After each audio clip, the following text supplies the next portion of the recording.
So thank you very much. I think that's a big introduction. I'm just doing my job. Okay, and after a session of Mr. Mohit, I think it makes my life easier. Right? It has definitely increased all of us attention span going beyond 9 seconds. So I suppose that's the challenge we have in the hybrid world. How do we hold people's attention? How do we drive people to learn, upskill, reskill so that they can do their job better? I think that's what we'll try to cover today. And we'll take a slide as some of questions were coming in as to how do we train, how do we start, where do we go, right? And that's where we thought we'll cover that with microlearning. How do we engage people? And that's something that we'll do today. And also to see whether is it really effective or we are giving more importance to microlearning as a strategy. I suppose I'm sure many of you would have implemented microlearning in one form or other. So we will share our thoughts based on our experience of working with customers. So before that, cricket. How many cricket fans here? Okay. So how many people love Test cricket? Okay, very good. Is IPL the competition for Test cricket? Or the killer of Test cricket? Killer, right. So I think when 2008, when Lalit Modi started, after CPL, IPL came in, and then when it got announced, people felt it's literally, it won't work, right? And it definitely will not last long for sure, because it's literally impacting the main cricket forward. Right? And then today, once if you look at from then 12 years later, right? So definitely, cricket is now recalled globally by IPL. It has become a brand in itself because it is creating cricketers to get into these fields. Right? So that way, and it is a big brand today. So that is what the transition which has happened from traditional way of playing cricket to what is a fast pace, which we are in. And after pandemic, I think we have more become, our attention span has literally shrunk. Because as more it's definitely, as per the research, it's definitely around 9 seconds. So how do we hold somebody's attention, make them better to do their job better? I think that's a challenge. Now, if you compare that to our mainstream of training, to microlearning, I think when, again, it applies to test versus IPL, when microlearning really started becoming the way of training. I think it was told that, I think definitely, a lot of us had a lot of doubts. What exactly it is? Really, will it work? Will it really have an impact on people? Right? And is it overrated?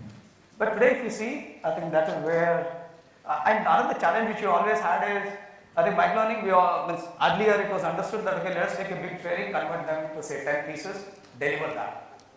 Right? That was always the big challenge for us, to tell microlearning is a science, because we can't just deliver them just as is. Because people also will, but otherwise people can just read, there's Google, right, which literally gives everything. So now, today is definitely we know, microlearning is here to stay. Right? That is something that is part of our entire training program. And it is objective driven. We try to address one object at a time, so that it's easier for someone to focus, learn, so that they can apply and do their job better. And when you're I think we all know that, I think when we have to teach history of something or long programs, I think we give them self-learning programs or we bring them into classroom session, they go through. But how do we still create engagement? Because that is where microlearning plays a vital role, either before, during or post the training program. And this is very important, because how do we engage people before they start the training, during the program and after, is only going to make your training programs more effective. So what has changed? Okay, if you look at, I think today we have better understanding of what microlearning is all about. Right? We know how to implement, and we have learned, and we all have experimented, learned from that, and then improved that. Right? So, and we know where and where, how and where to implement. That is very important, because it's not just implementation. We should know where it works well, implement it there. And most importantly, while we know where it can work, we should also know where it will really not work. Because microlearning or any strategy, for example, be it virtual reality, gamification, or even today, all our Zoom virtual trainings or classroom training, we should know what will not work. We should not implement that there. So, and then ensure that when we implement it really goes all out and makes an impact. Use the right forms to use and use the systems what we have in place effectively so that it helps us to drive that. Because engagement is what is critical. Right? So the moment it is smaller pieces, we know what is that we are trying to achieve, it becomes easier for us to get the right analytics. It becomes easier for us to plan better for our future programs. And so just a curious question. So how many of us use your microlearning for less than 30% of your training program? Okay, very few hands. So balance, I assume majority of people use microlearning more effectively. I think it makes my life easier, right? So I think which is good, which is really a nice way to understand and kickstart. So actually we are, as Mohan was saying, we are literally in this hybrid and making learning effective is a challenge. So I'm sure all of us have gone through that challenge over the last 2 years, and now we are planning the next step. So to make the learning programs effective, definitely it has to be just in time. When learner has a need, they should be able to take it, make it happen. And then it has to be definitely appropriate. It should not be long programs, which should not just deliver programs just because we want tick marks on the elements. It doesn't.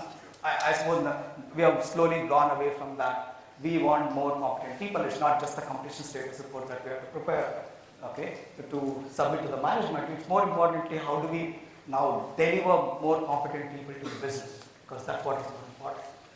Right? And definitely, it has to cater to literally people. Wherever they are, we should be able to address that need. And this is what is important, because all our objectives is how do we reskill, upskill, and make people do their job better. And this is very important. Irrespective of whatever training, whatever methodology, it could be a classroom program, it could be e-learning, it could be virtual training, or even eventually metaverse will be a reality, right? So what is important for us, for people to is remember the training so that they can apply on the job. And that's the biggest challenge, right? It's easy to say, okay, we train people, they will be able to apply it after 3 months or 6 months. We all know about the forgetting curve. Right? Literally most of us forget majority of our training literally in a week's time. So how do we help people remember? We'll try to cover some of these aspects today. And definitely it has to literally align to the way our businesses are, it becomes easier. So solution for new era has to be, it has to be a mix of offline and online. And we all are using that, and we all have to only master as to what will work in our business scenario and how do we make the training effective and impactful. And it has to align to the way we have been working. Now, what exactly is hybrid learning? It is definitely a good blend of both classroom and offline. It literally includes everything, because when I saw the Big Bang out, I think it made my life easier, because literally that is what we are talking about hybrid learning. Right? It has to be a combination of everything possible, which will help us to have more impactful training so that we have more improved performance of our learners. And definitely it's a combination of various aspects. Classroom, e-learning, microlearning, okay, ensure that all our digital platforms like Zoom, MS Teams, Google Meets, and collaboration, which helps everyone, and that's where automatically the moment we are able to create that right impact, it becomes easier for us to engage people. Right? So it has to be, we have to use mix of. Earlier it used to be most of the training programs pre-pandemic was classroom, because everyone wanted to just come in, sit for 8 hours, learn for 5 hours, and forget after a week and move on. Right? So that was always the challenge. Now we have to use the technology in hand, ensure that we deliver that training seamlessly. And if you look at the way, I think most of us are hopefully coming out of COVID era. So it has to be now, all our training programs have been relooked, or most of us have relooked the way our regular training programs used to be, because new rules and regulations, because particularly if somebody is in the manufacturing side, it is a big set of things that we have implemented, and it continues to evolve based on the regulations and others. And that's where microlearning comes in very handy. And particularly in this era where there's so much of distance disruption for learners, and if you have to train them or hold them for longer duration, it becomes a challenge. So short bite-sized learning, deliver them so that they learn that objective, and then we create reinforcement so that they are able to remember over a period of time. That becomes very important. And it could be any of our programs, right? Starting with soft skills, regulatory to compliance, okay, anything we can use effectively the microlearning. It all depends how do we start, how do we plan, most importantly, how do we execute and to reach the learner at the end. So why microlearning is important in this hybrid era? Because the most important, it is bite size, which is easy for learners to learn, and most importantly, it is also easy for us to create and deliver. And one is, and we have platforms today which can help us to deliver that literally seamlessly, easy to track the progress, because we are trying to achieve smaller objectives, and which will help us to reach some much larger goal. And definitely quick data and insights becomes easier for us to analyze and deliver it. And most importantly, it is budget friendly. So most of the platforms provide today where anybody can create courses. Right? It's, you create course, quickly deliver, make that engagement happen with the learners. And if you look at microlearning, how it has evolved from the time it started, initially as I mentioned, it was that divide multiple courses into smaller chunks and deliver it. Right? And then we started saying, okay, let's start with one objective, teach that objective, and then deliver. And then it became a reinforcement method, where when we have a larger program, start engaging people after the training program. And then the gamification came in, videos have been there, but it went to the next level where we started delivering interactive videos so that even if we are doing video training, we engage people with that, because that is important. Because otherwise people today, unless it's a movie, beautiful movie, people can sit for anywhere between 1.5 to 3 hours. It's very difficult for us to hold on with video-based learning, with no interaction. Because people will either complete for the sake of completion, because they all know. I think the learners are smarter today, because they know how to skip the entire video and still get the completion status, because that becomes easier, right?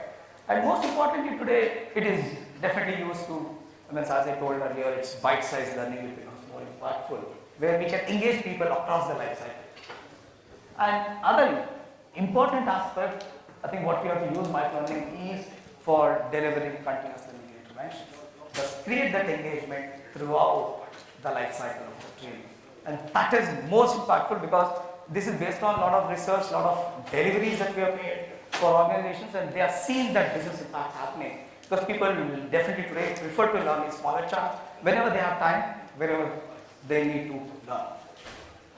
And this is some of the results, okay, as per our RPS research, it is when you deliver training, it is 80% of people were able to remember the training program, because this is a proven study which has happened. And so is, according to software advice, it is microlearning creates 50% more engagement than the traditional ways. So it becomes that much easier for us once we have clarity as to how do we deliver, okay, wherein automatically it will help us to drive better outcomes. Now, so what exactly has changed today, right? If you look at how do we make it impactful, because that's where microlearning comes in, where it has become a most impactful way to improve retention, okay, provide that just-in-time learning, and most importantly, it is that reinforcement which is important, which is required for us people to remember, so that whatever they learn, they continue to remember and apply on the job. And also, not every training needs to be delivered, right? There are certain trainings which is crucial, but there are certain information we have to give it as a reading material, because provide that additional information, but still ensure that it's all delivered in smaller chunks. It becomes easier for learners to consume. Okay, that's why microlearning really makes impactful and provide the required job aids to support to do their job better. And so when can it be used? Literally, when it can be used as a standalone equipment, it could be video games, or it could be even before even when we are delivering training programs through e-learning. Okay, there is always a curiosity that we have to create, because people should know why they are taking a program, how it will change their life, how can they do their job better. Automatically that creates curiosity. It's like a teaser of the movie, right? We go to a theater because we like the movie, because we know there's something to enjoy. And also post the training programs, what happens, how do they carry that training to the next level? That's what it becomes easier, right? And it applies the same way to your entire classroom or virtual training, because we should not have this only long drawn, because I know there are a lot of activities, but if it is all digital, it becomes that much easier for us to deliver that, engage people if they start playing some gamified activities or have a virtual reality experience in between training programs. It becomes that much easier, because when it is related, that becomes more effective. And what kind of interventions it could be? It could be a nugget which can be just given, right? To meet a particular objective, it can be multiple small learning nuggets that bind together to deliver a training program. It could be definitely various activities that could be there, videos, questions, okay, game-based activities today that are becoming very popular. Okay, and podcasts. Like slowly, I think for some time the podcasts were not popular. I think now we see a lot of people are going back to that. Like a lot of us back to now. I think even the book publishers are happy, because a lot of people, though there is digital versions, a lot of still continues to go for book reading, right? And then resources, because these are the various ways as to how we can create various type of microlearning interventions. And this is important. Continuous learning, as I mentioned earlier. Use this, any strategy that you create, any program that you create has to be there where we help learners to learn, remember, so that they can apply. Because that's what we always tell our customers, that anything that we do, let us not do it in silo. Because the moment, if we prepare a program and deliver it to learner and forget the learner, learner also forgets the training program. So how do we hold somebody's attention that they remember so that they can apply, is to have the right continuous learning strategy, because it will help us to deliver the right reinforcement. And this has literally proven, because there is a lot of studies today who has implemented continuous learning and it has started delivering business results. And another important thing is microlearning can be implemented very well in the flow of work, particularly for organizations or learners who are deskless and they don't, except the mobile phone, they have nothing else to learn, right? It becomes that much easier. Literally whatever they are doing, we can have that training delivered. It becomes that much easier, because today's systems do, platforms do that, because it can literally be on the kiosk, like of the delivery executive, it can literally run there. The training programs can be delivered there, and we have seen that happening. And that's why we have seen, based on research by Josh Persin, it has, this is proven today that anything that is aligned to the learning the flow of work improves productivity, increases engagement, okay, irrespective of what the form that you use to engage the people. And today, definitely, microlearning is serving learning very well, okay, and then in various fields, because it's slowly becoming a common today where we all have been delivering training programs, and it's definitely on demand. If learner wants to learn something, it is available for them, and that's how the system should be. That if I say, for example, a sales executive wants to maybe learn something quickly on negotiation skills. So however expert you are, I think reading something and getting into a negotiation with the customer helps them to close the deals better. Or something which is maybe a technician wants to access some training to troubleshoot anything. Right? If something is readily available, it makes their life easier and better. And definitely it is very cost effective. And also this is very important. We should know here I've just listed where microlearning may not fit, but it also applies to everywhere, because we should not be using maybe gamification literally everywhere, virtual reality everywhere, it will not work. Particularly if you take the context of microlearning, definitely it is not suitable for every situation, right? It will never replace our formal education, because this is very important. I think we should have clarity. Okay, that formal education will continue to be there. We have to work around and see how exactly we can use that, and not for complex topics. Definitely I don't want to get any healthcare related address by somebody who has learned through microlearning, right? So I don't want to go to a physician who had no hands-on experience, because that's something that certain things has to be done the way it has been working well. And definitely a mastery cannot be built through microlearning, because that's something we should be clear.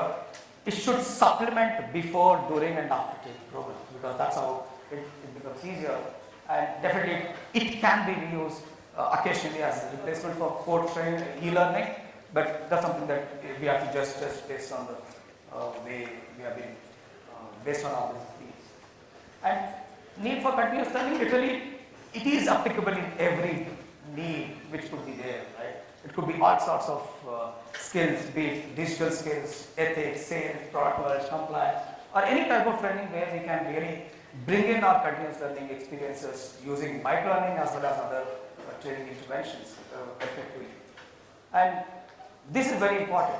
So using the right tools and technologies, wherein we need to have clear understanding of the tools and technologies what we have in hand, okay, and then so that use them effectively becomes that much easier. Or if there are constraints, if there is an possibility, I think bring in systems which can help you to deliver that, because that becomes that much easier and effective, and that's why platforms like Credo makes that entire journey seamless for learners. And this is also important. I think most of the platforms today are mobile friendly, and if you can ensure that any training intervention that we deliver is mobile friendly, bite size, it becomes easier for learners to consume content. And this is also a very important thing, because for us analytics becomes critical to see what is working, most importantly know where it is not working. And the moment we have better analytics, it becomes easier. And that's where we leaning on our platforms, understanding the platforms what we have in-house and making that use effectively.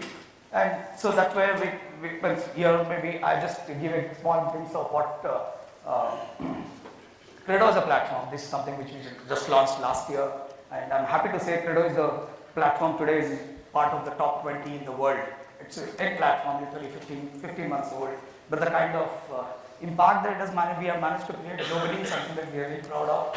And this is where I think any learning path literally is a miniature to create, and it's combination of various things. Okay, where any training program today has to be a combination of your e-learning, ILT, VILT, and ensuring that and resources. It could be assignment, quizzes, and it has to be mobile friendly. As you can see, as an admin, I can see reports.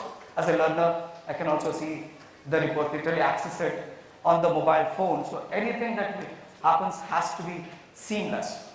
So this is just a thought, because this is a platform I have access to. So irrespective of what medium the learner uses, they need to get the experience seamlessly. And tips and best practices, because it has to be task oriented, because as I mentioned earlier, no histories can work for theory, for microlearning, because it has to be something which is very specific, and we have to use this reinforcement and most importantly remediation.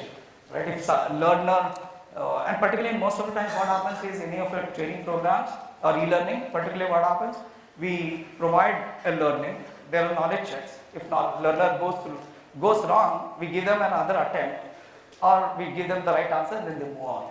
But is there a mechanism wherein that means the learner has not understood the content related to the question, but can we help them relearn that, okay, instead of just allowing them to move forward? I think that's where platforms like Credo help to remediate the learning gap right there. The moment it is happening, we can take them back to the content screen, make them learn, and allow them to move forward. Because this is important, because I think that's a challenge which most of us are facing, that people complete the program but they are unable to apply it on the job, because there is this disruptions that people go through. Because if I'm in the program, I think most of us, I think this is the only, I think it's really nice audience to hear, see that nobody is busy with phones, right? Because, and this is something that which is so nice, because I was at ATD in Orlando a couple of weeks ago, and we had a very large audience there also.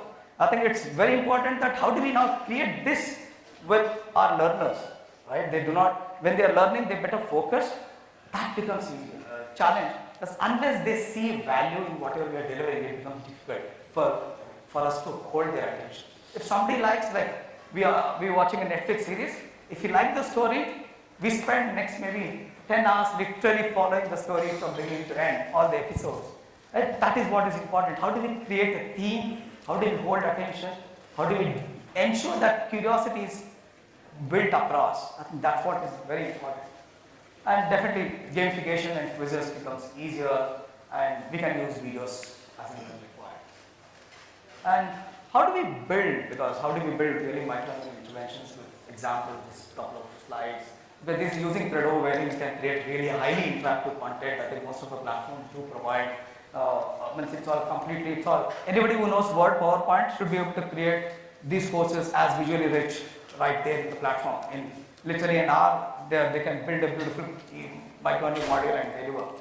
So we can create various activities like reinforcement becomes easier, remediation we can kick in very well. And most importantly, it's also how do you drive this continuous learning. We have something called as memory boosters, right? If you roll out a program today, we help learners to deliver some reinforcement after a month, 3 months, 6 months, 9 months. It just, system takes care automatically. You just have to plan and deliver that. And the system will take care automatically. And established collaboration, social learning is very important. Most of your platforms do provide. But how do we create that engagement becomes important. Right? So that's where we need to understand our platforms, make that impact better. And this is just a quick summary of what Credo does. It comes with a beautiful authoring tool. We can create learning paths to virtual meetings. Literally, you can integrate Zoom, MS Teams, Google Meet, as well as run quizzes, assignments, everything right there. And personalized content is something that happens. And remediation and memory boosters, these are so important. And also, if you want to translate content, the platform, just click of a button to trigger the entire translation process. And everything is literally click of a button for the admin. Okay, the life of admin is much easier when you use a platform like Credo. And definitely analytics, that's something that we always focus on. And these are some of the examples of custom development. As a company, we create custom e-learning, like Credo is our product, which we launched, but otherwise as an organization, we create blended learning, a complete suite of e-learning programs. Okay. And maybe I'll just run this faster. This is some of the games which is built for mobile phones. And this is all micro-learning, because the strategy is micro-learning, ensure that the learner learns quickly, and then make that happen. So I just move on. And a couple of case studies. This is very interesting, because with this I'll wrap up. Okay. Wherein we work with a car sales company based out of US, and the biggest challenge they had is the customer service. So when the opportunity came to us, when we started discovering the business challenges and how do we address, they had this customer experience guide, and it was a thick book or the PDF document learners had to learn. And literally there was zero engagement. Okay, and they had their platform, everything was beautiful, which was visually rich, but there was no engagement, because they had to, all the customer service executives and sales people had to literally read that and then service training, service the customers. And that's when we took that entire guide, convert them into micro-learning modules, and there was some additional content, we just still left it for them to read, which is not core to delivering the service, and where they could literally access. And this is what happened. I think the overall platform engagement increased from literally negligible to 89%. Most importantly, the reduction in their customer escalations literally drastically reduced. Prior to this, it was almost at 71% when they saw the number of monthly averages, and then it became 27%. So that's a business drive, what we could do with a leading insurance company in Europe. We almost 30,000 people, where we created close to 130 micro-learning interventions. And this is where the completion rates, and it was all salespeople. I think with salespeople, I think having 79%, they were really happy. We are still working, trying to, how do we really increase this to the next level? But we took the credit when they told that, okay, sales improved by almost 46%. We took that credit. I said, okay, that is because we also delivered, we were contributed. So, but if we do that right analytics and we align it to the business outcomes, automatically the business also will be interested to know how exactly L&D function can help them deliver training. These are just a couple of examples. And to conclude, definitely micro-learning is here to stay, right? It has evolved, and we all understand. We just need to see as to how do we make that impact happen, and importantly, drive continuous learning. Okay. So with that, I conclude. Maybe just a couple of slides to talk about. We are learning specialists. We are based out of Bangalore, but today service customers across 5 continents, providing complete content solutions starting from custom e-learning to microlearning, gamification, virtual reality, and plus we also have Credo as a platform. And we also offer off-the-shelf content, the largest catalog available with close to 100,000 courses, which we resell. Okay, that's something that we'll be able to do. And this is my contact details, some credentials that we carry. We are just a 6.5 years old company, but we have been on the training industry's list for the top content development companies for the last 3 years. So I think we have built a fantastic organization. I am happy of the team and the support UBS has been providing. I think this is the first event for us in 2022 in Mumbai. I'm looking forward for more. And so we are right there. I think do visit our booth to have the conversations, visit some of our other partners, okay, and then any questions I think I'm ready to take. Yeah, we'll take one or two quick questions. Yes, you had questions. I'll come. Thank you. Good morning. Hi, my name is Rose, representing Cactus Communication. Hi, Suresh. Nice meeting you in person. I think we met last year through Zoom. Okay. Nice. Great. So I think really nice presentation. I've got a couple of questions, but thankfully you've answered all of those. But it's just one. So what we do is usually we run the learning contest to make sure that we engage the learners over a period of time. I just want to understand, because the strategy that we use, we implement right now, either we do a weekly challenge or a monthly challenge. And every day there are these short nuggets videos or like a micro-learning form which is less than 2 minutes or less than 3 minutes. Do you suggest that, we run that on a daily basis so that it increases the engagement? Or do you think that's too much because then, the engagement starts dipping? And what do you suggest to make sure that, the engagement is up the game, with the learners? Always we tell that create curiosity. I think if the daily interventions, people have their day-to-day job. I think learning is I think if you really ask their priority is the least, right? I think that's a challenge we all have. I think creating the curiosity, making it as a surprise element, right, becomes easier. Yes, we can have periodic ones, but somewhere I feel it should not be a daily intervention for anybody. Right? Yes, we would love people to learn, but are they keen to learn? Because that's a challenge. Yes, it's not that we have to just keep pushing the training, but I think big bang in. What are the things that we can drive people to learn? Okay, how do we engage? It becomes easier. So like that, we have, I think, scanners which is spread across. I think if you want to just maybe play a game and see what happens. Okay, thank you. Hi, good morning, Suresh. Good morning. My name is Rimi Mukherjee and I represent Mukan Steel. Really interesting presentation. Thank you so much for this. I would really like to understand from you, do you have any success story or case study of implementing micro-learning in organizations which manage multi-generational workforce? So, there are legacy workforce, senior, yes. 35, 40 years in an organization. So that's the organization I come from and that's the background. And we want to change the face of L&D in our organization. So any success stories, any organizations where you've really successfully implemented? I think most of the customers that we work have literally on age group learners. Yes, we have about, say, 80% would be in that age bracket. So, have there been any challenges of implementing such kind of learning over there? From our experience, I think we have used gamification very well. I think all of us, irrespective of the age factor, we love playing games. If you can create them effectively, but most importantly, the focus has to be on the learning. Because if you are able to do that, I think that is one way. Because people would like to, at that age, it's all, because the way traditionally it is gone on digital era, right? For them, they have to experience something. So if you can make that experience happen, literally either on the desktops or the phones, I think that's where, we have seen that working, and I'm sure that definitely should work for you too. Okay, in interest of time, yes, Suresh is there and he has promised me he'll be there till evening with his entire team. They've got a booth also, lovely booth looking. So please get hold of Suresh and his team at their interaction, which is their booth, please. And Suresh, still please stay back for a few seconds. Can I request? Thank you everyone for patiently listening in. Can I request Harpreet Pannu from Cipla to hand over the memento, please?